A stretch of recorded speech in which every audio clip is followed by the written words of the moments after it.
we're talking about today is going to be anchor points. Right in the dot. Anchor points really don't matter. Welcome back to another episode, everyone. We're kicking off kind of an archery EDU series, educational series is what I like to call it, kind of throughout this whole spring and summer. We want to do a better job at getting you guys more archery information content. We were just at the Iowa Deer Classic last weekend, and I feel like everyone was like, man, like more archery videos, more education content. So we're going to take a step back. Sometimes it's like all these simple things I forget about, and they're really not even that simple, but they're things that are really important to you guys, especially for all you guys learning archery still and trying to do better. So this is going to be, of course, we've always done it every year, but we're going to do a pretty good effort here in the next couple months to keep bringing you guys more and more videos. So we got my bow with me today. This is my Lift X, tried and true. Have been running it all year, but it really doesn't matter what sort of bow I'm shooting here, because what we're talking about today is going to be anchor points. Some misconceptions about anchor points, some realities of what an anchor point is. And I was actually talking, we're doing this big road to 30X. On the road to journey of becoming with Colby Hanley from Ulstry right now, where he's getting back into serious archery, and he used to be a 30X shooter, which is a perfect score, back when he used to shoot all the time. So now he's doing a journey to go back to it. Anyways, we're bringing up all these things while going through that process, and one of them the other day was with Craig, who was like, man, I was talking to him about anchor points really don't matter. The tip here is that anchor points do not matter. Because all you have to do is look through the Peep site, yada, yada, yada. And he's like, I feel like I've been lied to my entire life. He's like, all these coaches say online that you need to have all these anchor points, yada, yada, yada, this and that, whatever, or you're going to miss. And it's all just not the reality. I think a lot of times in archery and all different sports in general, you get a lot of people that get stuck in their ways and they don't fully understand why, but then they start coaching it or talking about it, but they don't really understand the root reason or really what's going on or what actually are the driving factors. So what we're going to do today, we're probably going to do a little bit of shooting inside. We might go outside and do a couple little demonstration things and kind of show you guys what actually matters when it comes to anchor point. So of course, like form matters when shooting a bow. It's the most important thing. You could have a absolutely terribly tuned bow, and if someone knows what they're doing and they are shooting well, they could shoot that bow a lot better than someone who has no idea what's going on. So form is the most important thing, always and forever. However, when it comes to anchor points and aiming, because really what an anchor point does is it helps be consistent with your aiming process. So talking about aiming, it's no different than a rifle iron sights. It's a very simple thing when you really think about it and understand it. You have your scope housing, your pin, your indicator that you're aiming with, and then you have a device that you line up in space to make sure that in space lined up, it orientates the arrow in the correct space to hit whatever you're at. That's why, it's very challenging to shoot a longbow, a recurve, even a compound without a Peep sight, because you're taking away an aspect of lining it up, a cheat code, to make sure that in space the arrow is pointed in the right direction by orientating the bow in the right way, looking through the Peep sight, looking through your housing, lining up your pin, and shooting. So you take this away, and a lot of bad things can happen, and it makes it a lot more difficult. So what I'm getting at is those are the two most important things. And the most important thing, George Riles quote here, the most driving factor of accuracy, the most important part of like tournament archery, shooting super well while bow hunting, is your Peep sight. The Peep sight's the driving factor of accuracy and everything. If your Peep sight is slightly not lined up, if your Peep sight's constantly crooked, if you're getting bad glare in it, if it's in the wrong position that's making you have string contact on your face, there's so many things that go along with the Peep sight because it is the driving factor of accuracy. It's the driving factor of hitting what you're actually aiming at. So I'm gonna just go through kind of what I'm doing right now, what anchor points I have right now, and just kind of walk that through. So we're gonna ignore like all the other foundational steps to form, not talk those through. Wow, I haven't pulled 80 pounds back in a while. So we get at full draw here. And first thing I always do is, you know, if I draw back and I'm up here, if I'm draw back and I'm up here and I hit my back wall, I'm going to put my pins on the target, even before looking through the Peep sight. And then I'm gonna bring my release hand to my face and I'm gonna look right through the Peep sight, right there. And then as you can see, the tip of my nose is right on the string. The string is slightly against my face, just very gently. And then my release hand is somewhere on my face that I find, you know, to replicate over and over in the same spot. Man, 80 pounds is tough after a while. So you kind of have 3 reference points. You know, you have, if you're using a handheld release, if you're using a trigger release, whatever it is, you always find a reference point on your face, if it's your draw line, if it's just kind of the side of your face every time. But again, you know, that doesn't really matter because the second that you move your sight to go shoot 80 yards, your anchor point changes because then you have to drop it down because you have to move your Peep sight to now look through the new position that your scope is. So a solid anchor point against your face isn't really a thing if you have a sliding sight. That's why I'm not a big fan of the nose buttons, because the second that you move your sliding sight is a new spot that you have to put your face on the string, a new spot where you have to have your Peep sight. So I'll kind of show it this as an example. We're up here at 20 yards, draw back, this is where I'm going to anchor. Now, if I was at 100 yard shooting, I would have to bring this all the way down here. And I'm envisioning where the scope would be if it's 100, and then this is 20.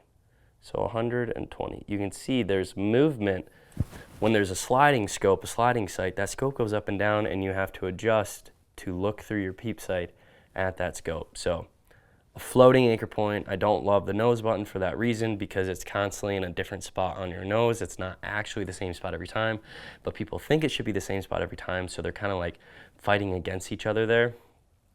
And also why anchor points really don't matter, because you can't have the same exact spot on your face unless you're only shooting 20 yards or only shooting 50 meters outdoor archery competition stuff. So that's the first thing. Second thing is your nose and your face contact. So I've gone through this before with like 3 most mistakes when it comes to archery, and a big thing, a big reason I go about that, because it's so common that people have too much face pressure. You know, perfect example, draw back and you see guys with like jammed into their face like this, and they're like, oh yeah, good old anchor point, let me find the string, let me smell it in the same spot every single time. But what that's doing, especially with these new hunting bows, is they have such light let-offs. I mean, you're only pulling back 10 pounds, 12 pounds. And let's do this demonstration real quick. We're at full draw here now. And to just be able to move this string just a little bit is literally, it feels like a pound or 2 of pressure. So now just imagine, you know, same goes with the bottom. Now just imagine you jamming your face into that slightly different every single time. That string is gonna be released and come out differently, and you're gonna get weird tears in the paper. You're gonna get weird broadhead flight. You're gonna get just weird accuracy. So I always revert to the Jesse Broadwater, really professional archer, one of the GOATs of all time.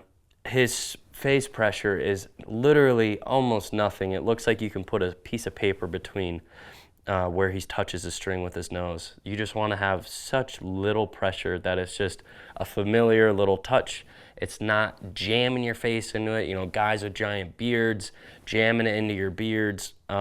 Strings are really sensitive, especially with these new, you know, these Matthews or any bow. I know some other bows have crazy let-offs, and that's just even tougher to make sure that you don't have a lot of face pressure. So that's kind of misconception number one when it comes to anchor points, is the face pressure aspect, because they're like, find your same anchor point over and over again, and then people really find it, and then people really mess themselves up. Okay, kind of the third thing that I'm going to go over is that I could shoot as good as I currently do without even touching the string to my face. And what I mean by that is, and we'll do this demonstration, I was actually at a Total Archery Challenge with Isaac Allman, and I was talking to him about this, and we were at like an 80-yard target, and he's like, no way you can hit that thing without touching the string to your face. We pulled back and I shot it, and I hit it right in the kill zone. He's like, man, that blows me away. He's like, I always thought that you needed to touch the string to your face, have an anchor point. But that's because of the misconception that the Peep sight is the only driver to all of this. Because you're touching your hand to your face doesn't make your bow shoot better. Your bow is going to shoot as good as it possibly can in a hooter shooter. And if there was a robot that could shoot it, you don't need to touch it to your face for your bow to perform. There's some comfort in touching certain points and anchor points for the same feeling and the same, you know, whatever every time. But that's not actually what makes your bow shoot good. So I guess, you know, the Jesse Broadwater effect is just barely touching the string. Just a light little reference, lining up the Peep sight and shooting. And your face should stay in the same spot after you shoot, nice and relaxed. The string just gets out of there. But what we're gonna do, I wanna shoot outside a little bit, and then I'm gonna show you guys that you actually don't need to touch your face at all to shoot. Example is if you guys watch the Ultra Review video with me versus Craig when I shot his 32-inch bow, I was not even touching my face with that string.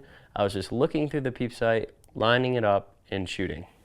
That's all it takes to shoot the middle with a bow. The Peep sight's the driver.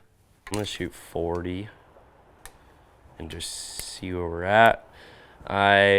Cooper's in town, he stole my arrows because he was shooting my bow at Iowa Deer Classic, so I'm using some OG 1Ks. I think they're the right length, maybe they're not. So I'm gonna shoot a little bit just to get sighted in here at 40.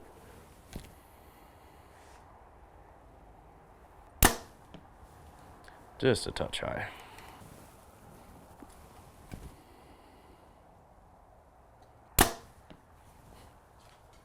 Grouping pretty good. Very nice. Okay, I'm gonna go pull those and I'm gonna shoot a little bit without even touching the string to my face. So I'm gonna shoot one right in the middle, just acting like normal, anchoring like normal. Okay, wow. That is about dead nuts and exactly in the middle. So now, I'm gonna draw back and I'm not gonna touch anything to my face.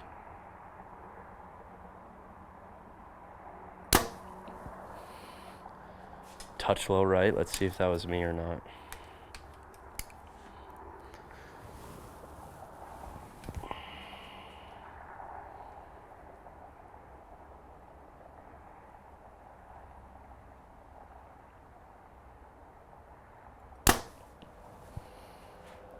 In the dot. That first one was a little low right, but I'll shoot a few more, just staying completely off the string, not touching the string, just looking through the Peep sight.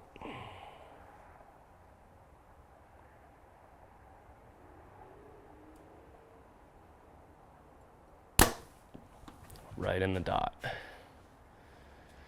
Anchoring doesn't improve accuracy, it just makes you feel comfortable. It does make you a little steadier, I will say that.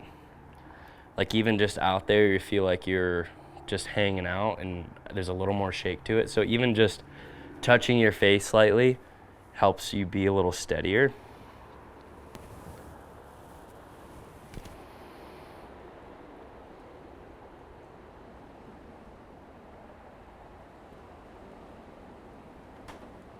Windy.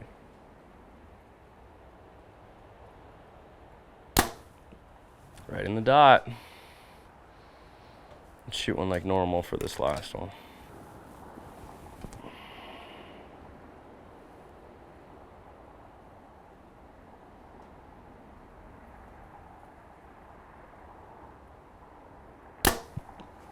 Right in the dot. Anchoring like normal, and then not touching the string, just barely. My knuckle kind of touched it because you gotta see through the peep sight anyway, so you kind of gotta get in front of it. But anchoring, a lot of misconceptions around it, and I really think it hurts a lot of people in their accuracy because they take it too literally and take it to heart too much, that they're like, I gotta anchor, I gotta be in the same spot, I gotta touch my face, I gotta jam my face into the string. And in reality, it's hurting them, it's hurting their tune, it's hurting their accuracy. The number one driving factor is always your peep sight. Make sure your peep sight is aligned properly, make sure it's at the correct height, and you're not jamming way in or looking way out of it, that you spend some time, adjust it up and down, make sure that it's orientated correctly. Peep sight, driving, number one driving factor to accuracy when it comes to just fundamentals of how a bow works. Form is number one, but accuracy is, I guess, number two. So thank you all for watching. We will be making more of these kind of short, quick tutorial videos, Archery EDU, very soon, and in the future, and in the coming months. So thank you all for watching. We'll catch you in the next one.